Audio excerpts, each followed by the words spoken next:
actually going to be doing a collab video with Ashlynn Bakken. If you don't already subscribe to her, I will go ahead and link her channel down below. She is so talented and she is the absolute sweetest person ever. She does makeup tutorials and beauty related videos. You should definitely check her out if you haven't already. Today, she's going to be doing a Valentine's Day makeup tutorial on her channel, so I am going to link that specific video down below too. I've already seen pictures and it's absolutely stunning. Here on my channel, I'm going to be doing some Valentine's Day inspired DIY projects. There's going to be 2 decor items and then 1 gift item. If you would like to see how to make these DIY projects, then please keep on watching. The first thing we're going to be making is a vase. You're going to need parchment paper, a large mason jar. I believe this one is 4 pints. You're also going to need multi-surface paint. I used a pale pink color and a brush. So I did speed a lot of this video up just because I didn't want it to be like 20 minutes long. But the first thing I'm doing is I'm just using the brush to paint the inside of the mason jar. This was a little tricky, so I found it easiest to just kind of work in sections and really take my time with it. Also, I didn't focus too much on being perfect. I kind of like that homemade rustic look. So again, if yours doesn't come out perfect, don't worry, it will still all come together in the end.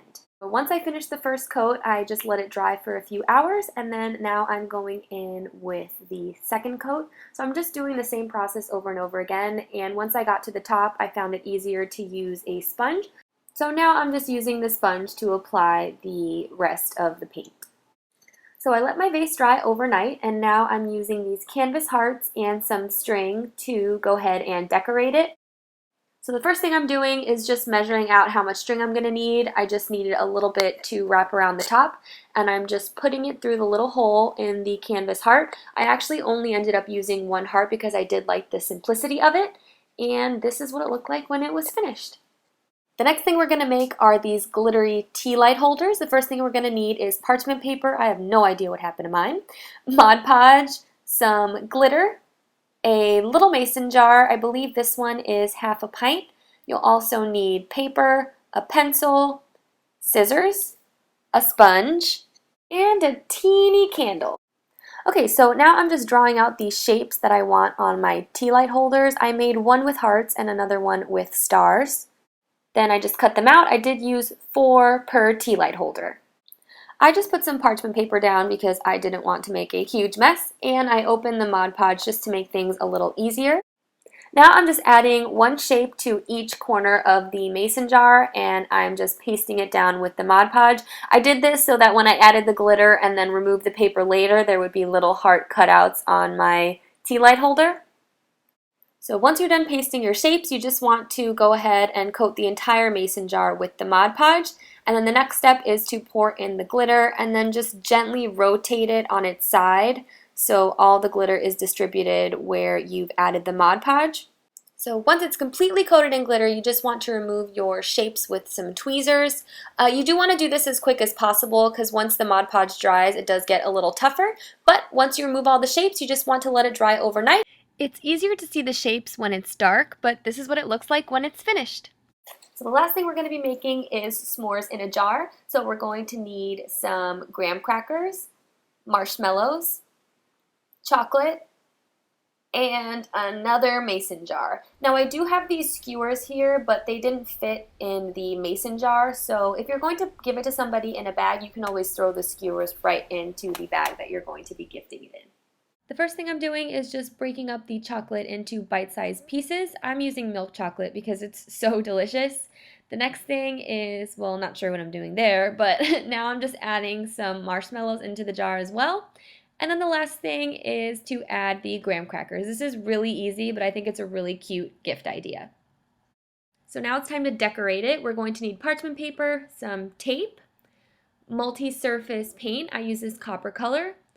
Whatever this tool is, like some sponge type thing, just get out of my face. And some gift tags if you'd like to use them.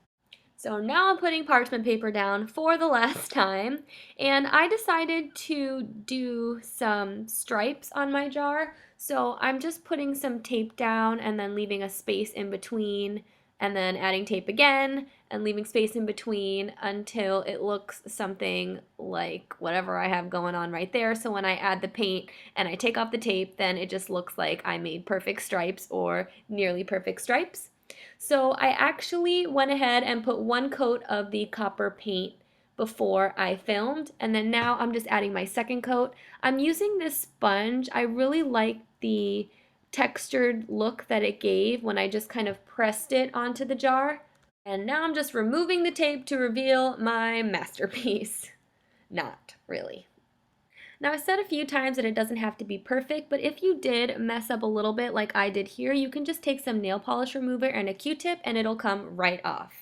So the last thing I decided to do was just add this little Valentine's Day note, and then I added it right to the jar, but of course this is optional. I mean, who are we kidding? I'm about to eat this in like 5 minutes. So in conclusion, this is what everything looked like when it was done. Woo! Okay guys, so I really hope you enjoyed this video. If you did, please give it a thumbs up. I do want to just give a special thanks to everyone who has subscribed to my channel. I can't believe there's actually 50 of you, so thank you so much. I'm really excited about that. Again, I hope you enjoyed this video, and I will see you next time. Bye!